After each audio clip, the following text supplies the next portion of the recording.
kata Kak Hadri. Cuma mau kayak gimana lagi ya kan, mereka berlari aja situ. Yang penting mereka bisa berangkat sekolah. Kayak gitu terus tiap hari kata mama aku. Nah dah nih, seiring berjalannya waktu, penyakitnya Kak Hadri tadi Wak makin parah. Pernah suatu siang nih waktu Fatimah lagi lewat tanah pertanian yang diam-diam itu, dia lihat Kak Hadri ini lagi berendam di sungai yang ada dekat lahan itu memang. Fatimah dengar Kak Hadri tuh ngeluh gitu loh sambil marah-marah. Aduh panas, aduh panas sekali badan aku. Aduh kenapa sih sungainya ini kok airnya juga ikutan panas gitu, marah-marah dia. Di situ Fatimah bingung, ini jelas-jelas siang itu cuaca juga nggak lagi terik Wak.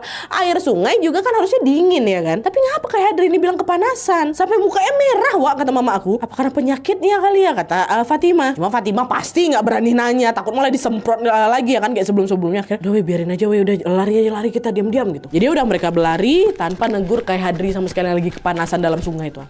Nah setelah hari itu Fatimah dengar kabar kalau sakitnya Kak Hadri itu betul-betulan udah parah kali Wak. Sampai-sampai udah nggak bisa bangun lagi dari tempat tidur. Nah dari situ Kak Hadri pun dibawalah ke rumah sakit yang ada di Kalimantan Selatan. Karena jaraknya memang lebih dekat daripada ke rumah sakit di Kalimantan Tengah Wak. Nah Kak Hadri waktu itu sempat dirawat beberapa hari di rumah sakit. Entah penyakit apa yang lagi diderita.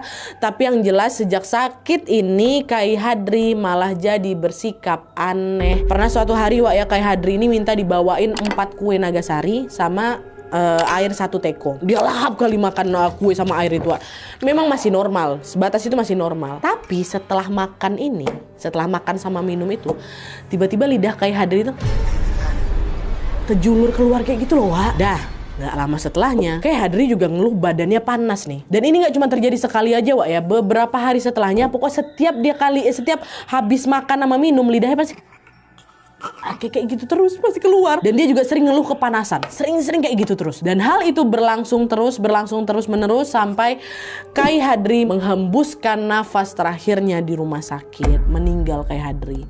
Jenazah Kak Hadri pun dimakamkan di kampung halamannya yang ada di Kalimantan Selatan, bukan di Kalimantan Tengah, bukan di kompleks rumah Wawa itu, bukan di Kalimantan Selatan tempat kampungnya. Tapi siapa sangka setelah acara pemakaman itu selesai, warga di kampung halamannya Kak Hadri, which is yang ada di Kalimantan Selatan ini, malah dihebohkan dengan serangkaian kejadian tidak terduga Wak. Bahkan kejadian itu sampai bikin Aki Juna ini kakeknya Wawa dan warga di Handil A itu yang ada di Kalimantan Tengah ikut kena dampaknya. Nah kejadian apa itu? Ayo kita baru masuk.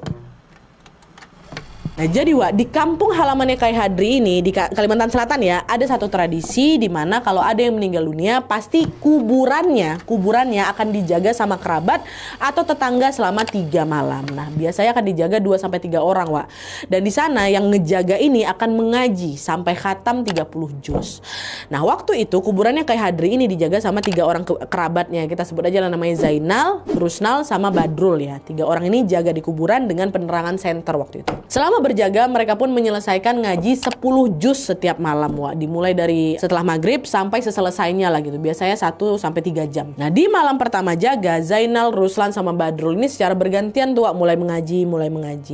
Yang pertama kali ngaji Zainal bukalah baca Al-Fatihah, terus mulai masuk ke Al-Baqarah. Tapi baru beberapa ayat Al-Baqarah dibaca Wak, Ruslan tiba-tiba dengar ada suara macam orang lagi ngelempar kelereng itu. Nah apa tuh, kata siapa kan. Makin lama suara itu juga makin jelas. Dan waktu didengarkan lebih lanjut Wak, Ruslan ini baru ngeh kalau suara itu asalnya dari dalam kuburannya Kak Hadri. Ruslan nyenggol Badrul kan, Badrul yang belum ngaji nih. Drul, kok denger gak suara aneh barusan? Badrul nganggu aja Wak, tapi dia gak ngomong apa-apa. Si Ruslan bisik lagi, kayak suaranya dari dalam kubur lah Wak.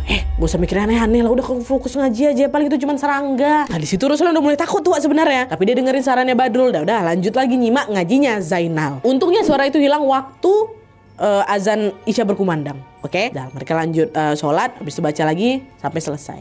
Dah itu malam pertama. Ternyata nggak berhenti di situ aja Wak.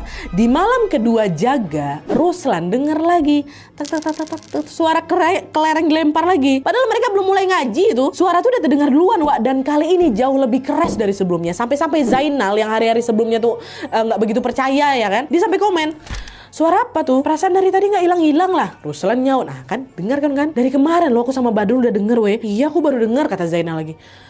Suaranya dari dalam kuburan gak sih Wak? Nah kan dalam kuburan kan? Si Badrul bilang, udah weh itu cuma suara serangga aja tuh. Udah gak usah dibahas lagi, udah kita fokus ngaji aja biar cepat selesai. Nah setelah Badrul ngomong kayak gitu, suaranya masih tetap ada Wak, masih ada. Dan baru hilang lagi waktu azan Isya. Setelah itu ya udah kayak gitu.